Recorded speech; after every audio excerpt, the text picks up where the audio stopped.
राम राम साहब। मंचासीन परम आदरणीय पूर्व राज्यपाल चौधरी सतपाल जी, युवा जुझारू डायनेमो नेता लड़ने वाले धर्मेंद्र यादव जी,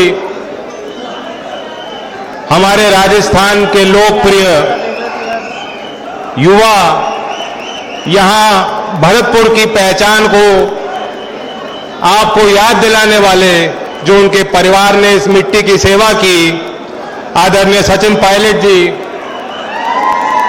मंचासीन लोकदल के, कांग्रेस के, गठबंधन के सभी वरिष्ठ विधायकगण, पदाधिकारी, नेता, आज आप सब इतनी संख्या में आए।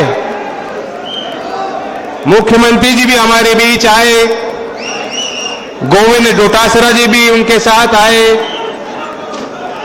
और वो अपना संदेश आपको देकर इस क्षेत्र के लिए, विकास के लिए अपनी बात रखकर, क्योंकि दिल्ली में उनकी बैठक थी, उनको जाना था, वहां गए, लेकिन आप सब यहीं इंतजार करते रहे। मैं समझता हूं कि अब आज, क्योंकि चौधरी चरण सिंह जी की, उनके जन्म के 120वां वर्ष हम मना रहे हैं, 120 साल बाद, उनके देहांत के 35 साल बाद भी इतनी संख्या में इस जज्बे के साथ आकर आपने ये साबित किया कि आज भी आपके दिल में जैसे धड़कन तेज है, वैसे ही चौधरी चरण सिंह की यादें हैं, जिनको आपने सजो कर रखा है। मैं यही आपको कहना चाहता हूं कि ये वो तारीखें होती हैं कि गर्व के साथ आप पीछे मुड़कर अपने इतिहास को देखें, समझें, पहचानें। यह आपकी ताकत थी, यह आपकी ताकत थी कि एक साधारण परिवार में जन्म लेने के बाद चौधरी चरण सिंह जी ने देश के राजनीति में अपना वर्चस्व बनाया और बड़े पदों को संभाला और बड़े क्रांतिकारी काम किए।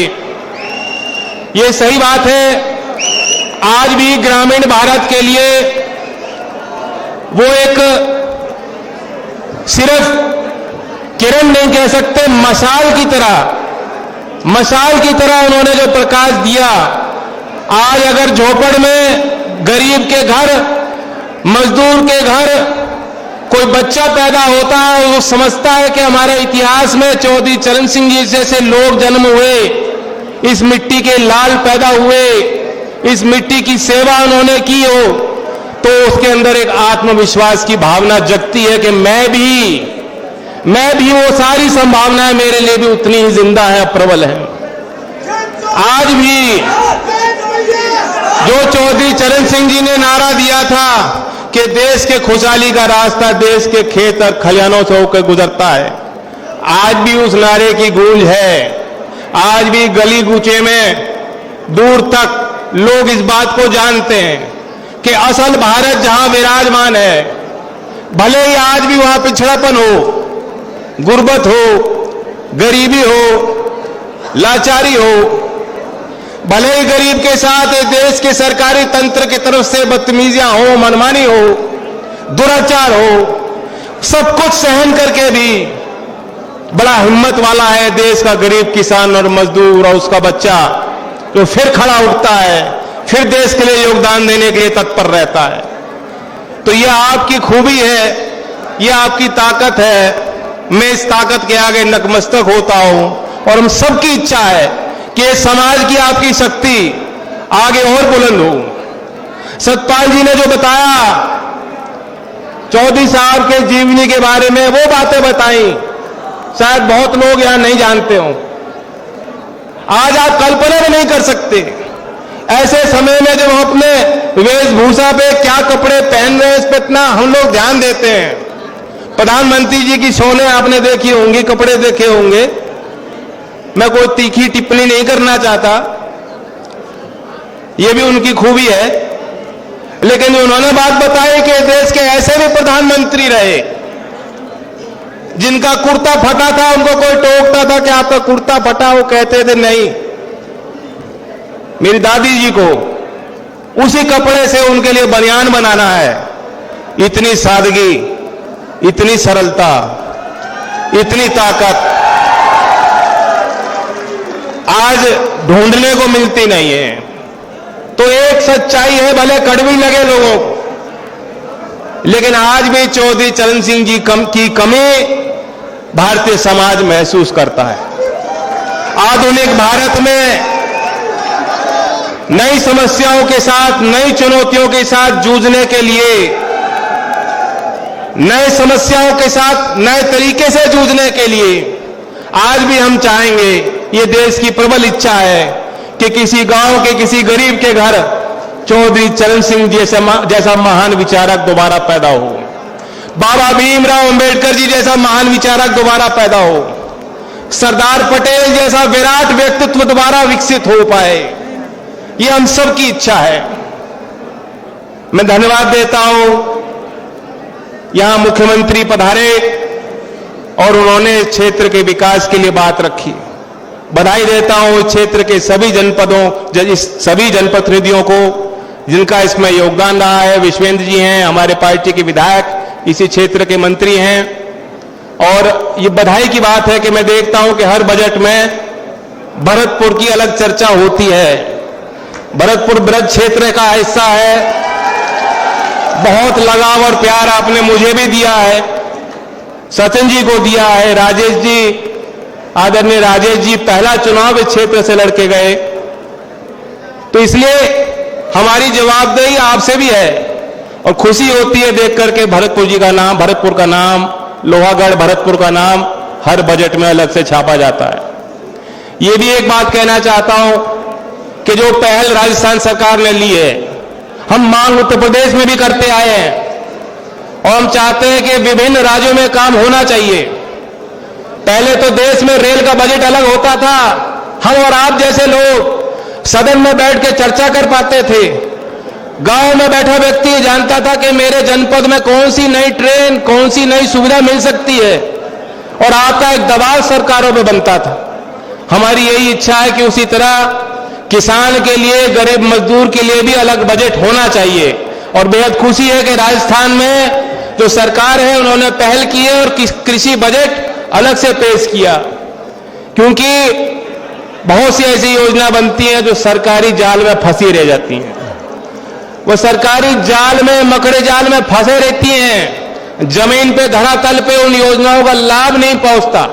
जब तक आम जनमानस की निगरानी नहीं होगी, जब तक आपको जानकारी नहीं होगी कि क्या योजना आपके लाभ के लिए बन रही है, आपके हितों के लिए बन रही है, तब तक उन योजनाओं में जो व्याप्त भ्रष्टाचार है हम उससे मुकाबला नहीं कर पाएंगे।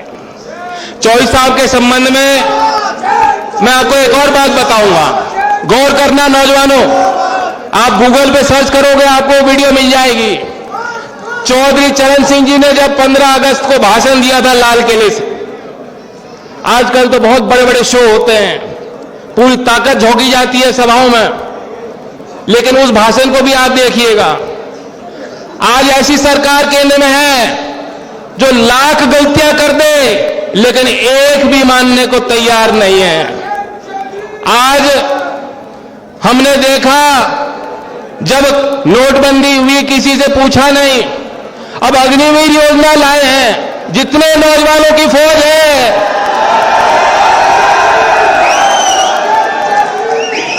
एक नौजवान की इच्छा नहीं है इस योजना के लिए। और हम लोग जो मंच पे हैं, जो विपक्ष के नेता हैं, मैं ये भी वादा कर दूं, आप हमें ताकत दोगे तो 2024 में कागज के टुकड़े की तरह इस योजना को फाड़ देंगे।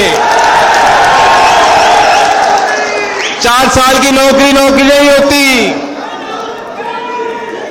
ये देश का नौजवान जो वर्दी की तरफ देखता है ताक लगाकर, जो वर्दी पहनना चाहता है, वर्दी पहनकर देश के लिए खून कुर्बान करना चाहता है, तैयार है, उसकी भावना को ठेस हम लोग बर्दाश्त नहीं कर सकते। लेकिन मैं वापस उस विषय पे आता हूं कि जो चौधरी चरण सिंह जी ने भाषण दिया, आप सुनिएगा। उन्होंने प्रधानमंत्री के तौर पे लाल किले से पे बोलते हुए बात स्वीकारी कि देश की बड़ी समस्या भ्रष्टाचार है। उन्होंने देश की बेरोजगारी पे अपनी चिंता जाहिर की और ये बात स्वीकारी कि देश में बेरोजगारी बढ़ रही है। उन्होंने देश की असल जो समस्याएं थी, जो वास्तव समाज की स्थिति थी, उस पे अपने विचार रखे। लाल किले से स्वीकारा कि देश की सरकार की प्राथमिकता होनी चाहिए ये देश के आदिवासी लोग, ये देश के दलित लोग, ये देश के वो किसान जो 1 हेक्टेयर से कम भूमि पे खेती करते हैं, ये देश के बेरोजगार लोग। आज आपको कोई ऐसा नेता नहीं मिलेगा जो इतने बड़े पद पे बैठ के ये कहेगा कि हमें बहुत कुछ करना है। आज देश के प्रधानमंत्री वो हैं जो कहते हैं कि 70 साल में क्या हुआ। आज ऐसे लोग हैं विराजमान जो कहते हैं कि अब तो अमृतकाल आएगा, 25 साल और इंतजार करो, 25 साल और मत पूछो हमसे कोई सवाल, मत मांगो स्मार्ट सिटी कहां बनी, मत पूछो कि किसान की आय दुगनी हुई। 2022 खत्म होने को है। 2022 की बात करी थी ना कि 2022 में किसान की आय दुगनी होगी। यहां किसान है, किसान के बालक हैं, किसान के घरों से आए हुए हैं। एक भी किसान हाथ खड़ा करके बता दे किसी की आय दुगनी हो। और ताज्जुब है कि सरकार ने आंकड़े प्रकाशित करने बंद कर दिए। आखिरी रिपोर्ट 2019 की निकाली गई है, उसके बाद सर्वेक्षण करना बंद कर दिया कि कितना कर्जा है किसान पर, कितनी आय है, कितनी जमीन बच रही है। अब केंद्र सरकार वो डेटा इकट्ठा ही नहीं करती। और 2019 की बात मैं आपको बता दूं, तुलना 2013 और 2019 में कर दूं। 2013 में औसतन अगर 45,000 रुपए का कर्जा प्रत्येक किसान परिवार पे था तो बढ़ के 74,000 रुपए का कर्जा हर एक किसान परिवार पे हो चुका है। ये सरकारी आंकड़े बता रहे हैं। कर्जे का भार है, किसान की लागत बढ़ रही है, खेती महंगी हो रही है, जमीन आप बढ़ा नहीं सकते हो, सरकारी भर्तियां समय पे होती नहीं, केंद्र में आप देखें तो कोई भर्ती नहीं निकल रही। ये सारी समस्याएं हैं। मैं एक मांग रखना चाहता हूं, क्योंकि जब अच्छे दिन आते हैं, जब पवित्र दिन होते हैं, जब त्योहार होते हैं, और आज चौधरी साहब की हम लोग जयंती मना रहे हैं, तो हम लोग संकल्प भी लें। मैं 3 बात करना चाहता हूं जो मेरे लिए व्यक्तिगत तौर से संकल्प हैं, और मैं जानता हूं कि मंचा सिंह जितने लोग हैं और आप लोग उसमें शामिल होंगे। पहले मैंने कर्जे की बात कही। आपको मालूम है पिछले 5 वर्षों में 10 लाख करोड़ रुपए बड़े लोगों के माफ हुए हैं। 10 लाख करोड़। कितने बड़े बड़े पूंजीपति आपको मिलते हैं जो विदेश चले गए, भारत की नागरिकता छोड़ के चले गए, भाग गए पैसा लेके। कितना आसान है, सरकारी बैंक से पैसा लो, दिखा दो कि उद्योग में लगाया, खाते से पैसा निकालो, बता दो प्रोजेक्ट फेल हो गया और दिवालिया घोषित कर दो। जब वो दिवालिया घोषित कर देता है तो उससे कोई वसूली नहीं हो पाती है। किसानों के पास ऐसा कोई तंत्र नहीं है। और मेरा पहला संकल्प होगा कि किसानों के लिए राष्ट्रीय स्तर पर और सभी राज्यों में हम कोशिश करें कि कोई बोर्ड या आयोग का गठन हो जो निरंतर देखे। अगर इस देश में 100 करोड़ लोन लेने वाले बड़े पूंजीपति का लोन माफ हो सकता है, तो 5,000 रुपए अगर किसान नहीं चुका पा रहा, गरीब नहीं चुका पा रहा, उसका लोन भी विधिवत तौर पे माफ होना चाहिए। दूसरी बात, धर्मेंद्र जी, सचिन जी जो नौजवान हैं, वो नौजवान की उम्मीद समझ सकते हैं, नौजवान की भाषा समझ सकते हैं, नौजवान के सपनों को जानते हैं। आज देश में नौजवानों को और खास तौर से राजनीतिक क्षेत्र में यह बताया जाता है तुम्हें वोट देना है।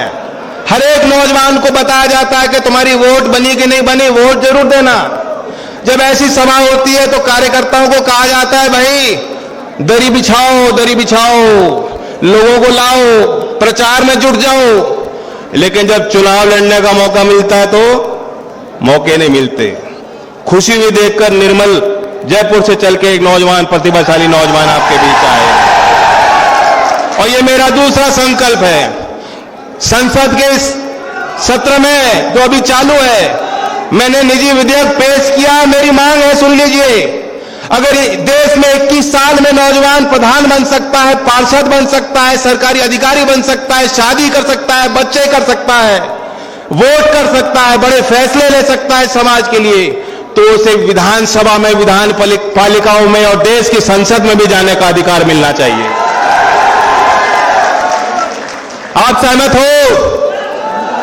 जितनी पॉलिटिकल पार्टीज हैं विपक्ष की, 2019 में कांग्रेस पार्टी ने भी इसका समर्थन किया था, समाजवादी पार्टी के ओर से भी समर्थन इस विषय को प्राप्त हुआ था, और हम उम्मीद करते हैं कि सदन में जब भी मसौदा तैयार होगा, आगे बढ़ेगा, तो विपक्ष की पार्टियां, क्योंकि मोदी जी कहते हैं कि मैं नौजवानों का सबसे बड़ा नेता हूं देश में, उन पे हम लोग दबाव बनाएंगे ताकि केंद्र सरकार भी इस नीति को आगे बढ़ाए।